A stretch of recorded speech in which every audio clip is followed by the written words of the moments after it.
my first contract that I had, it was a 3-year contract, but there was a non-compete in there. Mine said that basically, like, I can't work at another hospital within like 50 aeronautical miles. That's a lot of miles. I'm not sure why they use aeronautical miles. I do think what's happened is there's been widespread abuse of the non-competes, which literally restricts basically entrepreneurship or even people just going and being able to make a living for their family. I can't even get a job. I can't keep my home. I have to literally move somewhere else. To another state. Because 50 miles is a lot. All right, Ticora Davis, Esquire, JD, lawyer, Attorney, counsel, founder of the Creators Law Firm. Welcome to Docs Outside the Box. How you doing, Ticora? I'm wonderful. Thank you guys for having me today. I'm happy to be here. Oh yeah, we really want you here because there's a lot for us to talk about. Specifically, we want you here to talk about the FTC, which is the Federal Trade Commission. Yeah. Back in April, they released a ruling, or they put out a ruling that, in essence, bans most non-competes out there in employee contracts. There's a lot of specifics, but without getting into specifics too much, I'll just summarize really quickly. In essence, the FTC back in April said that most non-compete clauses in employee contracts, they are banned. This is effective September 2024, and it's basically invalidates the non-compete agreements that are existing. And it's mainly for for-profit businesses, from what I understand. And it does not apply to nonprofits, which low-key, the majority of doctors who are employed work at hospitals that are nonprofits. Yes. So that's a caveat that we want you here to kind of take that opaqueness out the way and stuff. But yeah, as practicing docs for over 10 years now, I just want everybody to know that my first contract that I had, it was a 3-year contract, but there was a non-compete in there as a trauma surgeon. I think, Renee, did you have one in also? Yes, I did. Mine said that basically, like, I can't work at another hospital within like 50 aeronautical miles, which... That's a lot of miles. I'm not sure why they use aeronautical miles, and it specifically said aeronautical miles, not regular miles. So I don't know why they did that.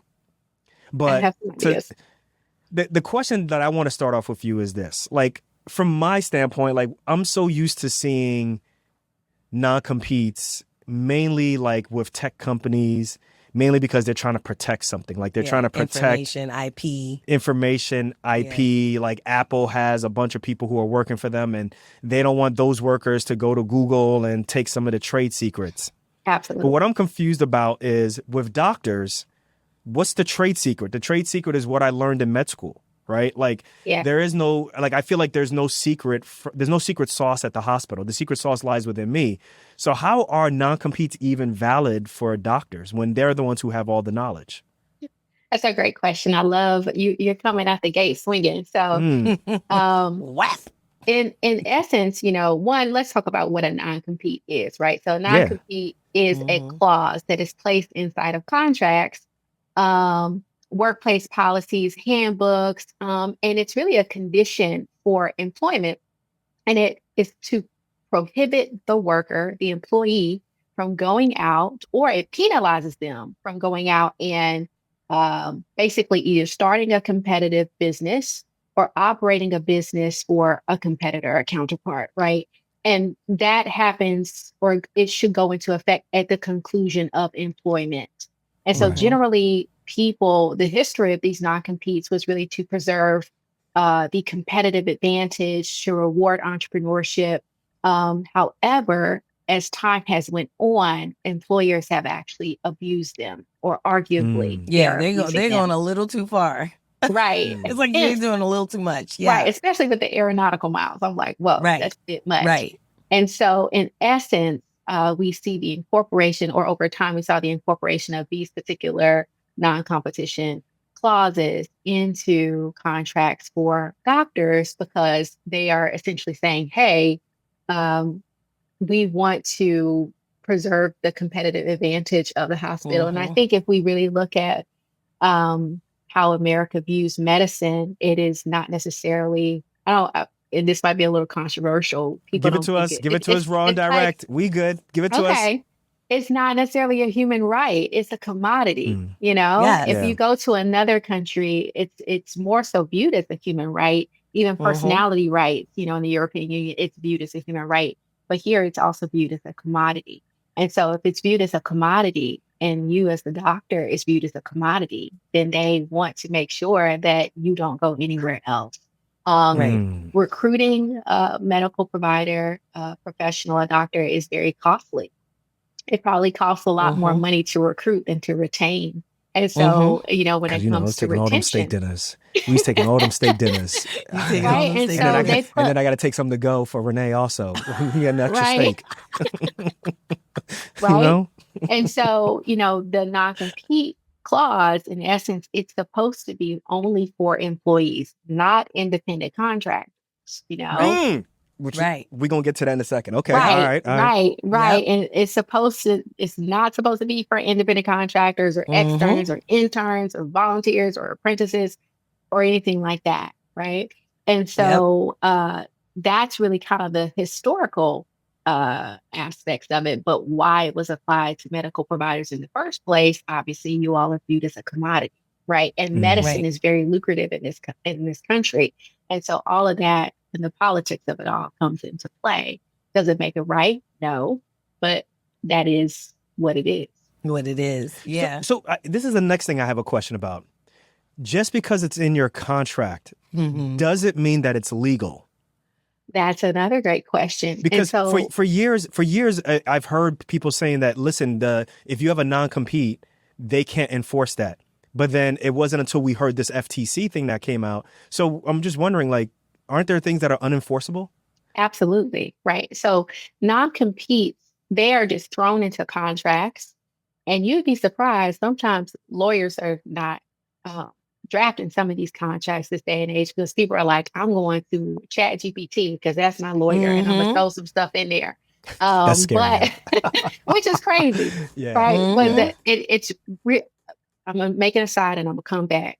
But using AI for legal counsel is a really bad idea because generative AI, is really amazing at general concepts and Right. overarching Like education, but it's templates. terrible at nuanced versions of the law. And so it Right. will hallucinate. And so that is actually a term of art, which means it's just going to start making stuff up. Right. Sure. So that's literally what it would do. So anyway, Are they using it now for, like, I can see people using it now for like the legal Zooms or for like wills Mm-hmm. but like absolutely. they're using it more than that. Yeah, absolutely. People are using it all the time to actually just draft a contract for themselves because they're assuming that, hey, it's open source. It's going to be able to pull things from all over the place, but it doesn't necessarily Right. mean it's valid. And speaking of valid, we're talking about non-compete clauses. Yeah. It definitely can be unenforceable based upon how it is drafted in the contract itself, as well as what is reasonable within the industry itself. And so, Mm-hmm. in order for a non compete clause to be enforceable, it has to be reasonable, reasonably restricted in duration, generally less than 1 year. It has to be reasonable in the restriction of the type of work activities and the geographic scope. And so somebody, for example, which is so interesting how our industries are quite different, it is illegal and unenforceable to Mm-hmm. actually make a lawyer sign a See, non-compete you clause. see, because lawyers always y'all be fighting for yourselves. Right. We smart. We get We don't say nothing. But We be here's the turning the other thing. cheek. Right. Unless, for example, someone sold their practice. So if it is a Okay. part of the sale of a law firm to another lawyer, then it makes more sense. But to tell Right. another lawyer that they can't practice law in a particular jurisdiction would be unenforceable, generally Right. speaking. Even those who are in firms. Yeah, even those who are in Oh firms. wow. Yeah, Unless, because this person is at such a high level, at an executive level. And this is where we kind of see, even with the current FTC ban, some of the restrictions that they're putting in place where they're saying, hey, virtually no non-compete clauses unless someone is at such a high level who is at an executive level, which most people aren't. Even if right. you are a Gotcha. medical Gotcha. doctor, generally you're not sitting on the board, you're not Exactly. understanding what's happening at the business, the operational level. And so Mm-hmm. generally these things were put into place to preserve other people's competitive advantage, to protect trade secrets. However, your intellectual property and your trade secrets can still be protected, even if a non-compete clause is not in the contract itself. And that's done by way of a non-disclosure agreement, a confidentiality agreement. And if someone breaches the confidentiality agreement and discloses trade secrets, then they should have to pay a fine. That's the way to protect your intellectual property, not by using a non-compete. But that's how people have been leveraging it, and how it's really just hurting a lot of individuals. Specifically, we're gonna focus on doctors. Removing a doctor from a community that can provide services is hurting the community itself. And so it really is a detriment to force, a doctor to adhere to these non-competes. And I would argue that 50 aeronautical miles is unreasonable. It's an unreasonable geographic scope, right? Sometimes what courts have upheld is like saying, hey, within 25 miles or less. And of course, this does also come down to the state in which you operate in. So even though, you have things at a state level, so some states will enact certain laws when it comes to non-competes. But what the FTC is doing is at a federal level. And so it's going to be across the board and nationwide. So it would overhaul any state law that would say otherwise. Right. Right. Because, doctors oftentimes, right? So I will tell you that oftentimes I tell people who are W-2 employed. What you tell them? Who are W-2 employed, that if you work for a hospital, these patients are technically not your patients. They are the patients of the hospital. And so that non-compete clause, I can only imagine, was put in place so that doctors wouldn't necessarily say, well, I'm leaving, I'm going to hang up my own shingle, start my own practice. Across the street. And then now my patients who I was seeing at the hospital are now going to come to my practice, and, there'll be a dearth of patients at the hospital's clinic, for example. Can you talk a little bit about that? Because I think that's a real thing, right? And we have to think about, well, what does this mean, one, for the community? What does this mean, for the patients who are losing that doctor from that facility? But what does that mean for the doctor who's like, listen, I've established a name for myself in this community, and I think I deserve to be able to set up my own practice and, have a good start with the patient base that I was taking care of in the first place. Yeah, no, absolutely. And again, because we talked about medicine being used as a commodity or viewed as a commodity, the patient is the commodity as well, right? Yeah. And that's so where the power is at. Right. Exactly. So they're making money from the patient. So if you do take the patient, that's money walking out the door, right? And so that's the rationale there. And I have to compare it to lawyers. So if a lawyer leaves a practice, and I think probably what would be greatest if it was comparable, or the status that was used is analogous to what happens with lawyers. If I was working at a large firm, when I said, hey, I'm going to branch out, I'm going to leave all the clients that I brought in, what is the formal thing to do is you notify all of the clients, you let them know that you are leaving, and they get to choose whether to stay or to go with you. And so you give them put a line in the sand. Yeah. Right. And that we do something very similar in medicine. We do something very similar in medicine. I am leaving, but I think we are always told you can't tell the patient where you're going. Is that a thing? I don't know if that's a real thing. That's really interesting, because if you tell them that you're leaving, why can't you tell them where you're going? And so I would have to kind of look and see if there's a nuance there. Because generally, again, when you look at the non-compete, the law just really says it has to be reasonable in time, scope, geographic location.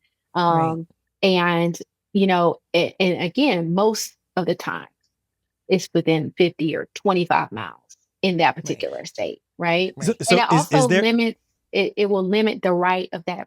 I think that what really it comes down to is that most of the time within the non-compete, what's wrapped up in that is they say you cannot solicit new business or business from our existing client pool. Right. And because it's crazy that I'm about to say this, but as an intellectual property attorney, part of a trade secret is really like all of my clients, right? And it's the same thing for a hospital. So they're saying, hey, I put forth from their position, let's just put ourselves in their shoes. What In they're their saying position, is, yeah. I have spent a significant amount of money recruiting this doctor. We have spent a significant amount of time, energy, resources training them and providing them with this place to thrive and to learn, right? And the patients are coming based off whether it be our marketing, location, proximity, all this type of stuff in there together. So Right. that is their particular position as an employer. And that is why, if someone left every time they got upset or under those particular circumstances, it would destroy that particular system, which is Exactly. why, from their perspective, this makes sense for them. But I do think what's happened is there's been widespread abuse of the non-competes, which literally restricts basically entrepreneurship or even people just going and being able to make a living for their family. Why should you have to be Right. able to move? Like some people just say, I can't even get a job. I can't keep my home. I have to literally move somewhere else. Yes. To another in order state. to Because be 50 able to miles is a lot. 50 miles is a lot. Like, for example, the state of Pennsylvania, like, depending on which state you're at and the way in which medicine is going right now with hospitals, they're merging so much. Yeah. So if you sign with a hospital in one part of Pennsylvania and then they happen to merge with several other hospitals In different regions. and they go to a different region, like that rule could also be in be effect for statewide. wherever. Right. And that actually is occurring right now where in the state of Pennsylvania, you basically have like 3 large hospital systems. Right. You have a UPMC on one end. You have Geisinger, which is getting taken over by Kaiser, which is even bigger than Geisinger. And then you have like stuff that's going on in Philadelphia. We have the Jeffersons and so forth, and they're all kind of competing. So it's like you said, like it can cause someone to have to leave the state. Right. And even depending on what part of the state you're at, if you're in Ohio, you're still too close. Too close. Right. to Exactly. Pennsylvania. It's crazy. Yeah. So. And so I know that, California, they really led the charge because they saw how things were going. And they were the first state to enact legislation that voided employment contracts that restricted the ability of anyone to earn a living in a business, trade, or profession, including the medical profession. And so a lot of Way times, to go, Cali. Way to go. Cali will lead the way. They do. They always start in something. Right? Yeah, Like they always start But it's also the trend. expensive as heck to live in. Their gas is like $10. Yeah, well, but true. they do. They're good at starting trends. Yeah. And so with that legislation that was passed, basically a medical provider or a hospital, they can no longer seek to enforce a non-compete or like any other like restrictive trade clauses or restrictive covenants in their employment contracts. And those employers, they cannot refuse to hire a doctor or a healthcare worker who refused to sign an employment contract. This is in Cali. Okay. All right. Yeah. Because that's the thing. Like the other thing too is so then, if that's the case, then why is it in their contract? Because I heard what you said. If they refuse to sign, then why they have it? They're going to put it in there anyway. Right. They're going to try. But if you sign it, it's not enforceable.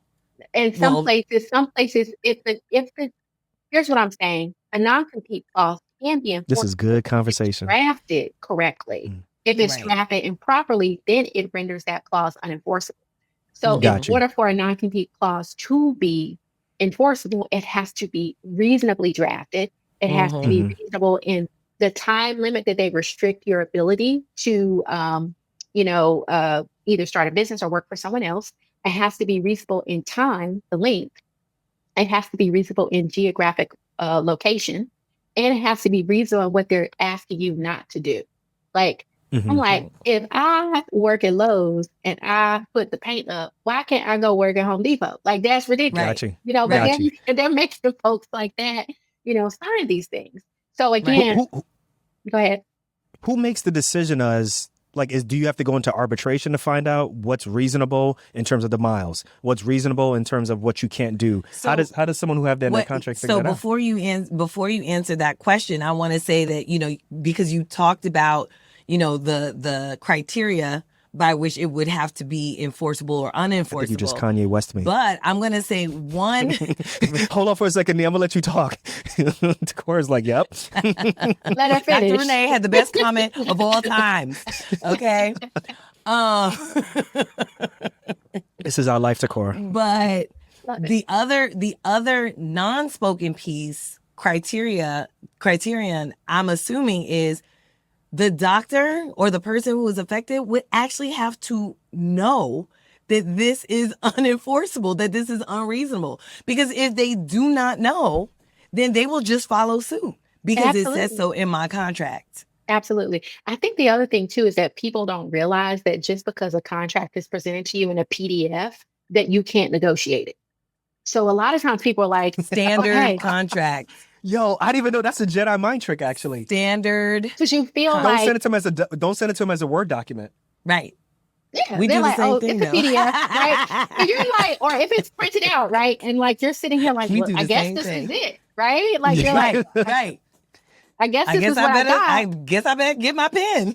And so people don't have, they don't have the experience. And some of us are first generation, insert this here. I'm a first You're right. generation attorney, Y'all Mhm. may or may not be first generation doctors, right? So it We may are. not be We like, are. I can, all right. Yeah. So it's like, can you call up Uncle June? I got an Uncle June. Right. Can I Right. call up Uncle June and ask him, hey, I stubbed my big toe. What do I do? Or Right. hey, I have this contract. Should I sign it? That's Look at just here. Look at not here. Let me tell you this right here. You tell him right. no. And it's just like, wait, what? Young buck. Like, come on. Right. This Your is Uncle like, June say young buck. Yes, he does. It's more of a country. It's a southern, very deep southern twang, or he listen like to the show too. right. Or he'll say them jokers, so that's Them jokers. jokers, right? So when you are presented with a document and it seems like this is ironclad, people don't even think, oh, I should be able to negotiate this provision. I think after practicing law for maybe 7.5 years, I've actually had maybe 2 clients say, can you change this in the contract? And sometimes We I'll talking make about a change. really? Wow. Right. Yeah, sometimes Just I'll make 2. a change. Yeah, just Right. 2 Wow. out of hundreds, right?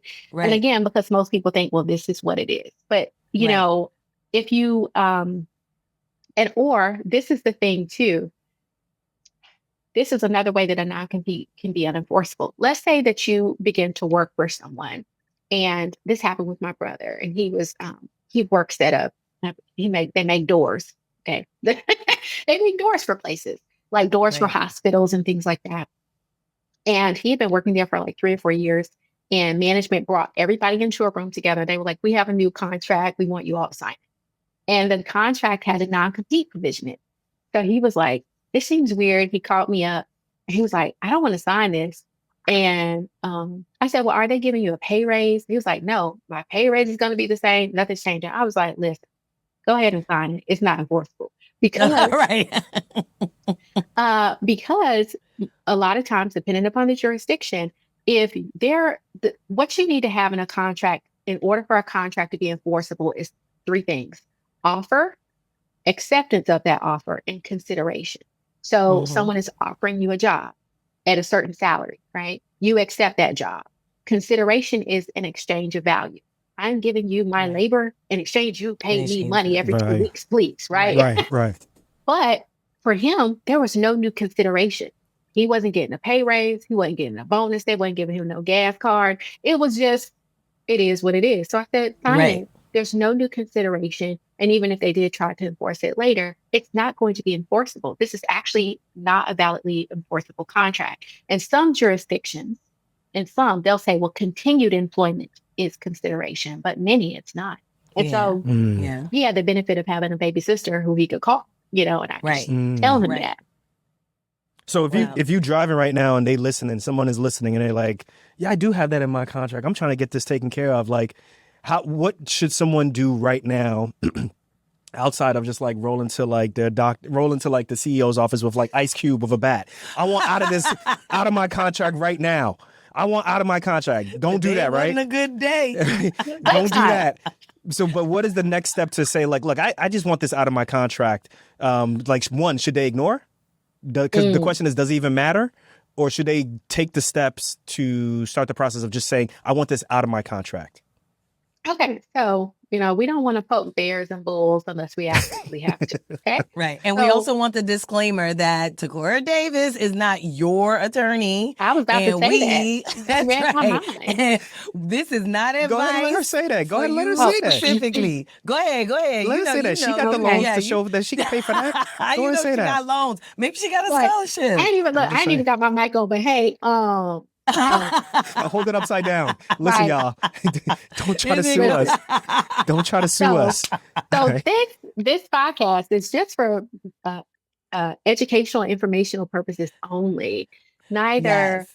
I nor these beloved doctors are Hmm. giving you legal advice or medical advice. Y'all are on your own. Okay, we just trying to share stuff with our community. That's But right. Go Mhm. pay somebody that you Hey, can Bo. sue who gave you Yeah. the bad information. Mhm. Okay. now, if y'all need my help, we can exchange it. We gotta sign some contracts. You gotta send me several Ben Franklins, and we'll be good.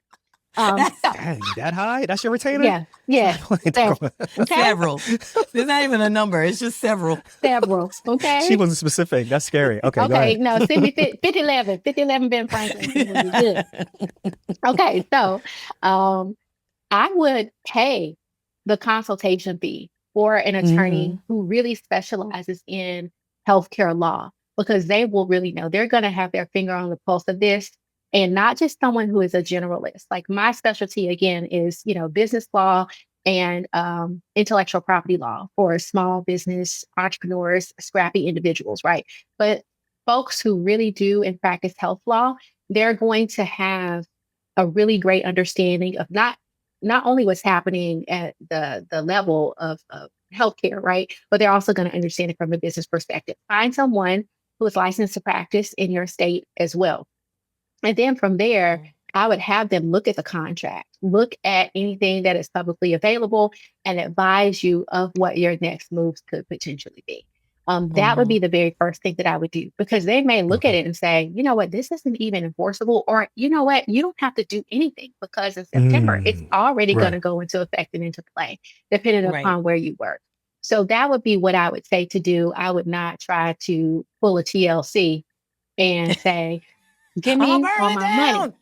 Right? Let's not do that. So that would just be what I would absolutely do if I was in Right. that situation because there is some there have been a few lawsuits brought to try to stop this from coming into play, which I thought Yeah, I think Yeah, I would imagine. some hospitals are like, yeah, we're not trying to let y'all free. Yeah. no, they was like, y'all can keep working on this plantation. Doctors Like, not getting wait. their Juneteenth. Oh no. I I shouldn't have said that. Too soon. Too soon. Yeah, I mean, yeah, we just It celebrated. just became a holiday a couple of years ago, Yeah, it D. ain't- It's already been yeah. co-opted. It They got has. I Juneteenth know. ice cream. Yeah, well, Oh this my! is So true. I actually was the. Did you try the fun Juneteenth fact- ice cream? No, I did not. Oh, okay. Red devil velvet cake. No, I did not. But I was the attorney that actually kind of broke that because I saw it. Yeah. Somebody had put it out there, and I was like, let me go and see who owns this trademark. And then I discovered it was an 8.5 by 11 person who owns the trademark, and I'm like, wait a minute. 8.5 by 11. He didn't know, catch that. He did. It was an 8.5 by 11 person Didn't get who filed. I'll explain it to him later. that. Okay. It was a hex code FFFFFF person who owned the trademark. So I just thought, wait a minute. I get it now. I get it now. He know the It's hex all right. codes. Yeah. I know the Yeah, hex hex codes. codes. When you do the hex codes, it's like, oh yeah, Oh. that's what that means. Okay. Got it. Yeah. All right. It means This someone is from good. the I love this, Ticora. This is good. somebody Can you be from on a the, show? Can you be a guest on our show every week? Because you're yes, good. somebody She's from one the of our best Caucasus guests. Mountain. Someone from the Caucasus Mountain. I knew that was coming Filed. next. The trademark application Smart person. for that Balcom Corp. And I was like, I'm about to make multiple carousels for Instagram Right. about this. Reels on reels on reels on reels. Yeah, so they actually abandoned that trademark application. So shortly Oh, after all wow. of that, that was pretty cool. Wow. Yeah, so that was a Oh, fun wow. time. That was a fun time. Oh, my goodness. But yeah, but Again, yes, totally Juneteenth has been co-opted because everybody is just like, one person said they're celebrating freedom for all people. I was like, no, ma'am, no, Sam, you will not. You celebrate freedom for one group of folks, okay? Or One freedom for group of people. everybody. That's July 4th. Get out of here. Right, Yeah. I know, right? Like that's next month. I know. Gosh, they always want to Amazon should have a is it- reinvent. sale. And Amazon is it should really? Amazon And is it should have a really? sale on Juneteenth though. Indeed, they should. They should. Indeed. Well, you put it out Anyway. there now. Yeah. If they just, here's what I feel like, if I could just not have to pay taxes for a couple of years, like 40 years, you don't want to give me 40 acres, let me not have to pay taxes for 40 years. Ooh, I'd be straight. what do y'all think? Y'all should There you text go. us. What do y'all think, public? The ones that are listening, that'd be great. There you I go. think if you don't wanna give me reparations- alternative. Yeah. Reparations for that. alternative. No taxes. I take that. Yeah. Yeah. I mean, because you know what, I thought of, I was researching, because I was wondering, like, who was the first Black person to get a patent? And there was a Black woman named Annie Poirot. Annie Poirot was the millionaire before Madam C.J. Walker, but she has not received the recognition.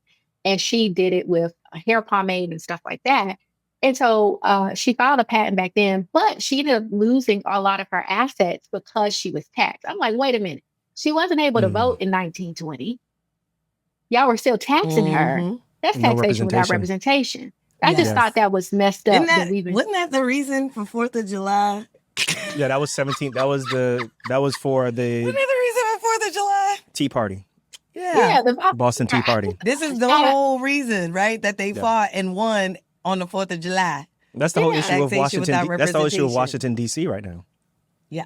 But It's yeah, hot mess yeah. express. So- But anyway, we could talk about that on another episode. You gotta definitely have me back and we can have a whole conversation about that. Oh, But anyway, absolutely. I do have a question though.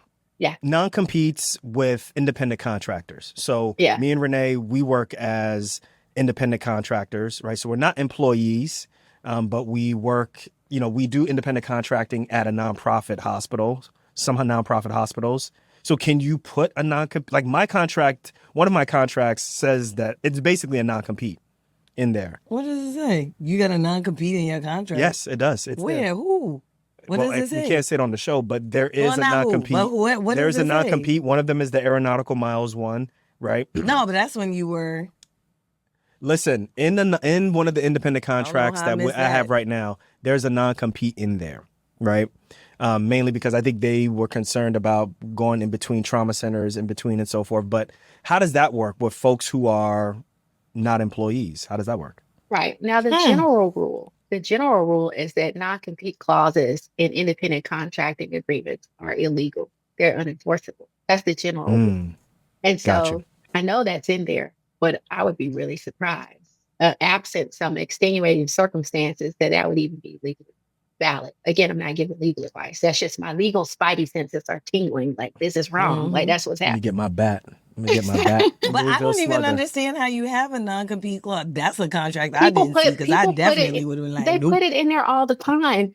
And the thing about it is, sometimes, again, if people don't know any better, they will sign it and they think that it's completely and totally valid. The whole point of being an independent contractor is that you should be independent and you should be able to contract with whoever you want Right. to contract. Whoever you want. Right? Right. Whether you're an LLC or sole proprietor, you have your own corporation. And so someone trying to inhibit or restrict your ability to make money, that really flies in the face of being an independent contractor. Right. Further, Like, the what danger about like is, vendor? Like, for example, like I think about like vendors with like Apple. Like, I'm sure not everybody who Apple works with is an employee.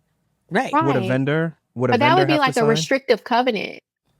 Yes. Okay. So what's the difference between a non-compete and a restrictive covenant? Yeah. Clarify that. Oh, for Like us, an please. exclusivity clause is Yes. is that the same also? Exactly. So it's in there. It's basically a contractual clause that limits, restricts, prohibits, or prevents somebody from doing something that they normally would be able to do, right? And because it is a contractual provision, that is something that it's not a non-compete. It is, hey, I am agreeing to this contractual clause.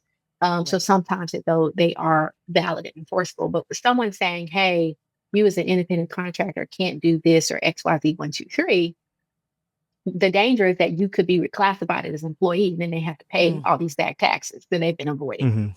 Because as Right. an independent contractor, you have to pay your own taxes. you know? Correct. Right. Correct. And so if Because I you're- was going to ask you to talk about the financial implications of that if the contract looks like, well, yeah, you wrote independent contractor, but you were not actually operating as one.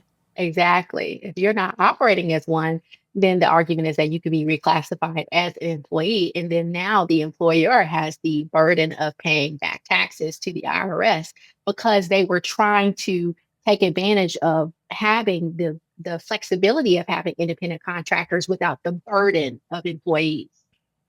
And so Exactly. that's, the curiosity that I have about something like that, where I'm like, okay, you have someone who's operating as an independent contractor. You don't want to pay taxes, when you have an Right. employee, but you want to also restrict them from being able to provide services to third parties.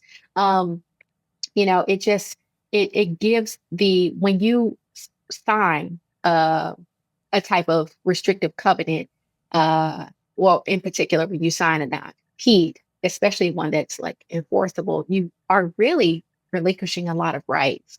And so people just throw these things in certain types of contracts. So just because it's there, it doesn't mean that the contract is enforceable. The other thing is that people should look for in contracts is something called severability. Mhm. And severability, let me make sure I'm saying this right, because I'm almost 99%, I'm 99%. Yes. Okay. Is that like basically So, how to get out of a contract? well, severability is a clause. I was like, I'm making sure I'm saying this right. It's Uh-huh. a provision in a contract that basically says if there's a portion of the contract that is unenforceable or illegal, it still protects the overall purpose of the contract. Back in the Right. day, if one thing was wrong in the contract, they would throw the whole The thing whole out. thing. Yeah. And so if you don't have that clause in there, potentially what you would be able to argue is that, hey, we never had a legally enforceable agreement in the first place, right? Even if you did Mhm. put these things in there. So What is it? severability is Throw the baby out with The with the bathwater. bathwater, Mhm. basically. yes, yeah, Yeah. all of that. So yeah, Oh man. contract law can be really nuanced and I draft contracts, but then there's just levels to it because especially, depending upon, employment agreements and things of that nature. But it's people are playing a dangerous game when they are trying to restrict independent contractors from being able to perform services for other folks. And so I would definitely, unless I said there's some sort of industry exception, which I'm not aware of, it's probably if someone finds himself in that situation and there's no exception, then it's probably not even legally valid, even if it Mhm. is in a contract for an independent contractor. But again, it's always good to chat with an attorney just to be sure, Yeah. because Yeah. it will vary state by state and industry by industry. And I think that kind of underscores the whole point. I think with doctors, like we're so used to not taking risks that, and we're so used to just, Following the rules, following the actually. rules, and Yeah. there's no, if you question, then you'll be looked upon as someone who's ungrateful for your position, someone who is taking a chance, and in essence, people won't trust you, so to speak. So you kind of take that mentality with you when it's time to look for a job, I believe. And I think Absolutely. a lot of times people, like you said, they get the PDF and they're like, well, this is the contract and Yep. that's it. There's really no, Mhm. I can't negotiate. Why would I negotiate? Like Right. they give me and I go and I do what I do and I get the money and go from there, having no idea that possibly, and I'll say this with my story, in one of my contracts, in one of my contracts, not only was there a non-compete in there, but there was also wording in there that said that if I did any type of work outside of the hospital and I got any money from it, Oh, yeah. the hospital can get or can claim that money also. We actually had a friend that happened to, Yeah. and the hospital did take that money. Yeah. Wow. Now, Yes. whether or not it was enforceable, It was there. it was there. So like, for And- example, like if I decided, like if I'm working my job, let's say like my job, that first job, I work 2 weeks Mhm. out of the month. And let's say the other 2 weeks, I want to work at another hospital. or a flower shop. That's in California and the other places in Florida, right? Like if they got wind that I was working at that hospital in California, according to that contract, everything that I made, they had some ability to claim some of that monies. Not That's some of it, wild. all of it. All of it as some, yeah, which is crazy. But we got that taken out. But it was just like, man, Like they'll put anything in there Yeah. Because people and don't it may read. not even be legal. People don't like to read anymore. They'll watch 15-second videos. You don't have to accept what's given to you. Right. And Right. everything is negotiable. You should get it read by someone who's an expert. It doesn't hurt just to get a consultation for them to look at it and just say, yo, this is legit, this is not legit, you should get this taken out. But just willy-nilly taking and signing it, that can be a problem. And I know what we were discussing was a friend or a colleague of yours, they were getting money from, another business venture or maybe another hospital, and they came and they took the money. So what I have seen with some employment contracts is there's this doctrine called respondeat superior, and it's Latin. And it means like the master owns it or the master owns it all. And so essentially, the argument is if you created something and generally on company time, then it's intellectual property that belongs to the company. But I've Universities seen it do this a lot. Exactly. Universities with research. Quite a lot. Oh my gosh. All that. Yes. I thought I wanted to be a doctor. I have a biology degree. And I did research on genetically modified tomatoes, trying to translate proteins. Anyway, it was a long story short, but I was like, this is not for me. Like I was like, I thought I wanted to do this, but no.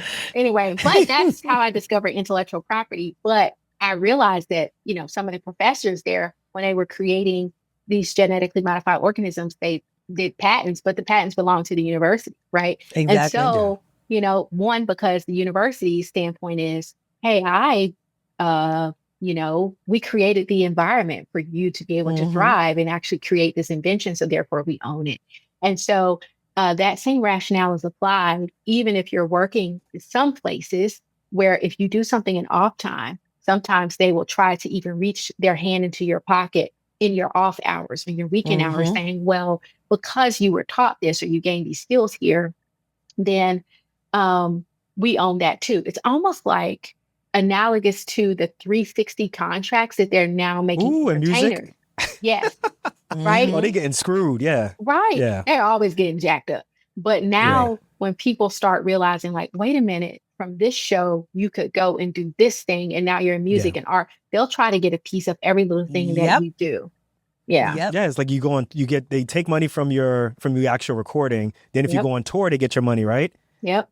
You have merch, they get your money. T-shirts. YouTube channel. Everything that has a tentacle that leads back to that one thing is all of a sudden theirs. And so in this case, this particular doctor, it wasn't actually hospital work. It was actually kind of like promoting. She was promoting her brand. Yeah, she's promoting her brand that she's a doctor and her specific specialty. She was speaking on stages. Wow. I think at one point she even went to like Essence Fest or something like that.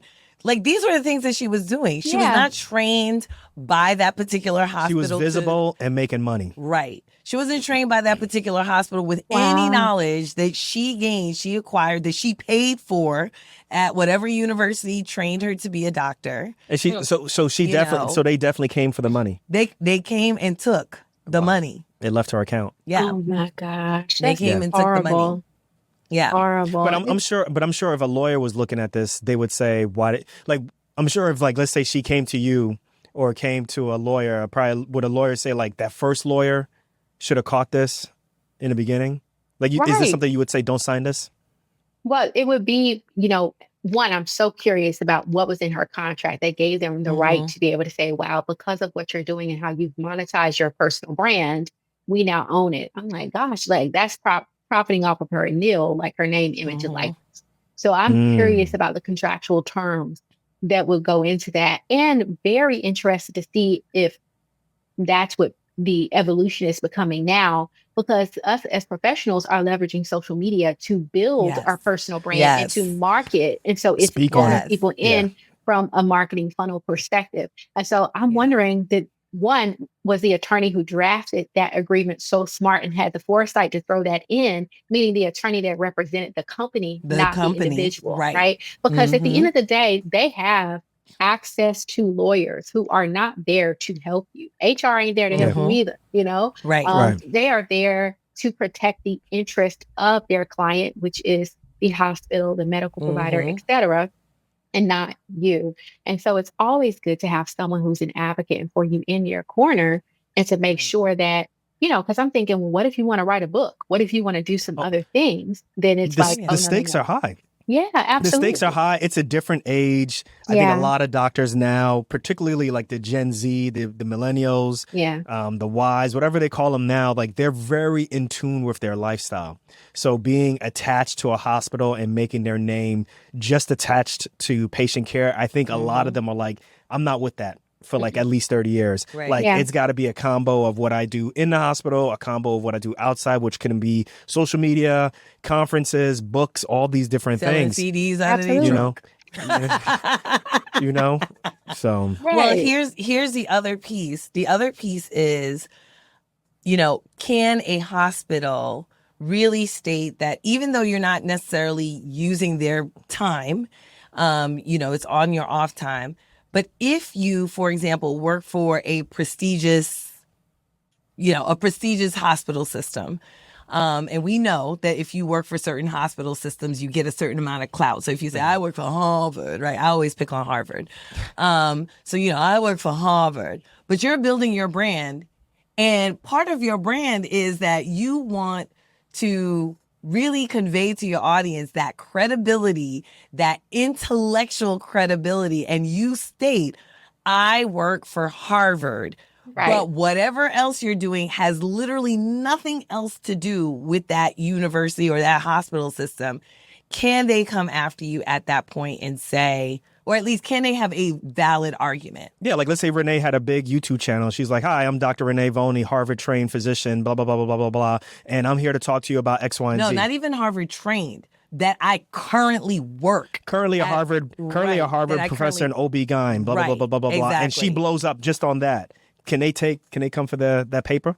I wouldn't be surprised if that's the argument that they presented to be able to claim her funds. That's what I was thinking. She was able to, the only reason or the main reason that she was able to build such substantial following and to get immediate trust in her community is because she leveraged her affiliation association with her This is employer. scary. So that scary is stuff. super scary.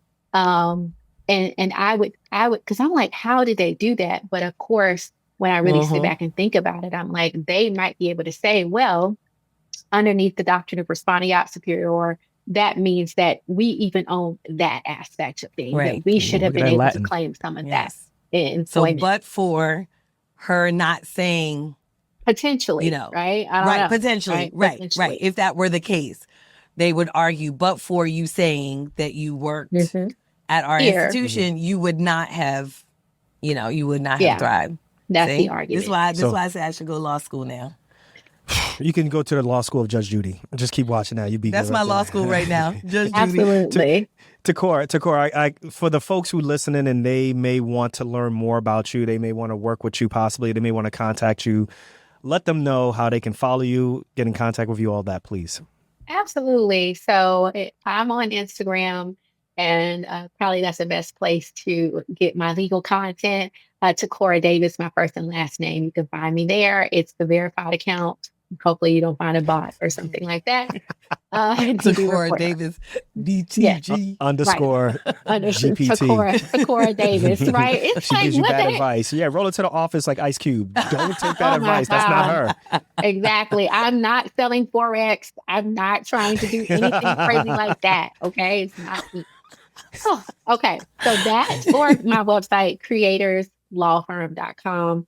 That's a really great place to connect with me. And I'm always super helpful. If I'm not able to help you, I'll tell you that ain't my ministry, but I'm going to help you find somebody who can. Okay. So if it's not the thing that I do, I'm not going to play a guinea pig with your business or your life. I will find someone who can help you. So. That's what I'm talking about. See, Thank you. That's an expert who knows her lane. I love it. I love watching you on Instagram. You're just so real, so down to earth, and you just tell it like it is. So we really appreciate you being here and spending this time with us and just, letting our audience know what the best thing potentially for them is to do if they find themselves in a bind. Absolutely. Thank you guys for having me. I really appreciate it. And this is the power of a viral reel because that's how y'all found me. Yes, that is.